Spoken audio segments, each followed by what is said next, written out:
Hey guys, what's going on? Welcome back to another edition of Intuitive Angling here. Really appreciate you guys making some time out of your day to watch the video. And today I'm going to give you guys some good juice, some good tips on the correct way to rig your creature baits, not only to get more bites, but to land fewer fish. And I'm going to show you guys the way you do not want to rig them. It's going to cost you fish. And I think it's going to definitely help your success out a lot. So real quick before we get started with it, guys, just want to give you guys the weekly update.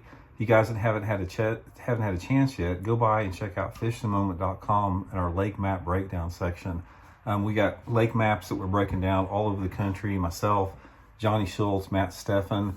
If you got a lake you want to know more about, if you got a lake you fish a lot, you want to find out more about, if you go into a lake you've never been to, we got you covered, man. Lake map breakdowns, and we also build personal breakdowns for any lake of any size. So check them out. I'll put the link in the description. Lake map breakdowns, fishinthemoment.com.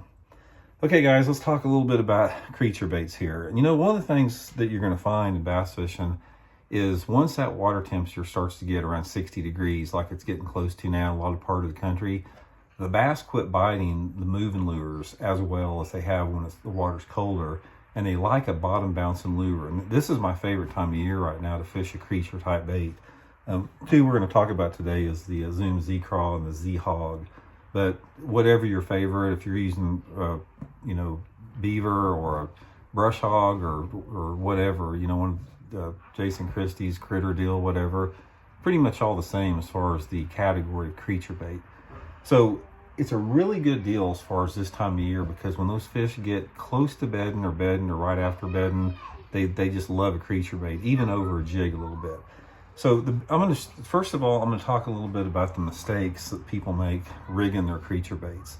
The first mistake that I'm going to show you guys, and I'm going to talk about how to get around it, is do not use these bobber stoppers, guys. The only time that you should use a bobber stopper is if you're punching mats, like with braided line and a 1 ounce sinker.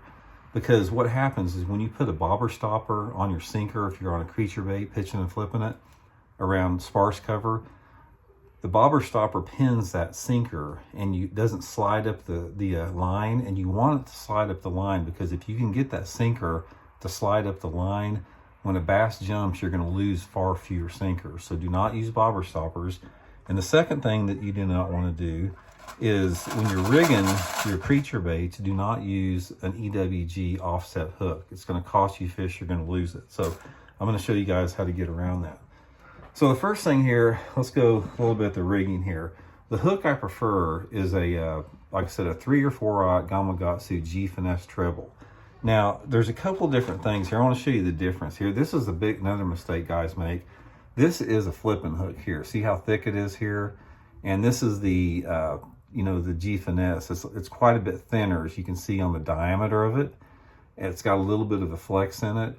Guys, don't get into the habit of using these flipping hooks when you're, pitching and flipping, unless you're flipping mass. You want to use some type of a finer wire hook. So that's why I really like the G Finesse, type of hook like that.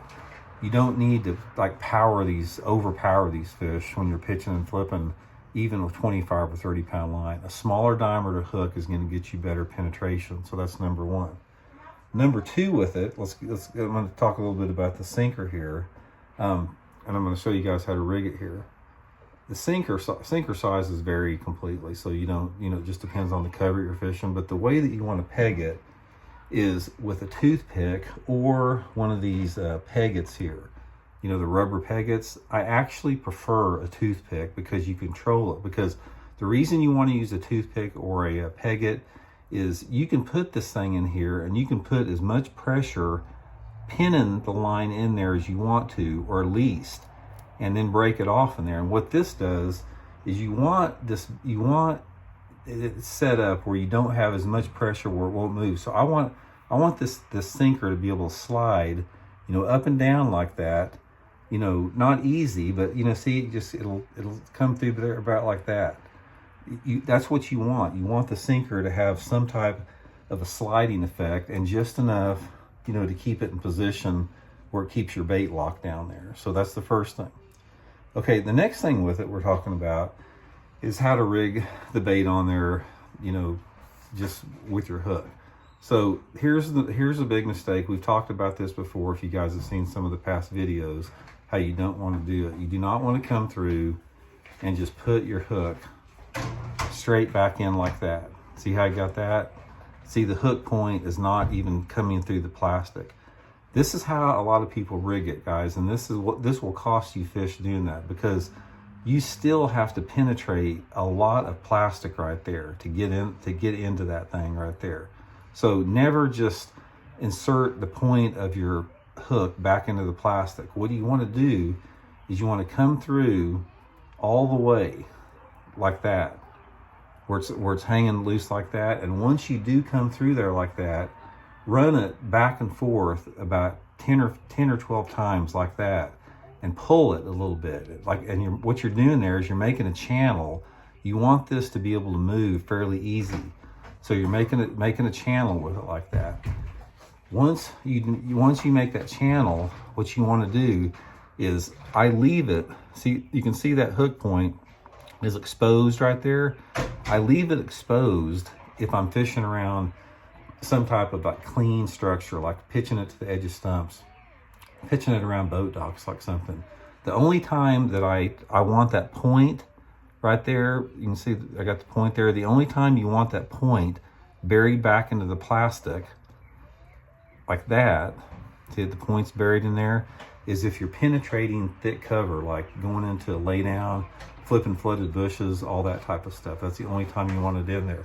The point is you want as much of that hook as possible coming through the plastic, so when you set the hook on that, you've got good penetration into the fish's mouth. So got my setup like that, pulling my weight down, and that's the setup there. And another thing is you want to always tweak this thing to where your bait is perfectly straight. See how straight my bait is there? I see a lot of guys that sometimes they've got the sinker cockeyed like that. See how that's offset over there, or they've got like a little bent, like it's a little bend in it. See how that's bent there? Guys, you don't ever want your creature bait looking like that. Take some time and line it out to get the thing just absolutely perfectly straight in there. And just sometimes you just got to mess with it a little bit. And I promise you, if you just take some time to work with it, get the bait perfectly straight, you're going to get a lot more bites with it when they're. And another thing with that is, your line test on your creature bait, it's totally dependent upon the type of cover you're having, and if you're actually penetrating into cover. Most of the time, I'm using 17, 20-pound test Seaguar and VizX line for that. So anyways, that's a few tips on the creature bait rigging. Like I said, the biggest takeaway is do not use the bobber stopper. Do not use an EWG hook.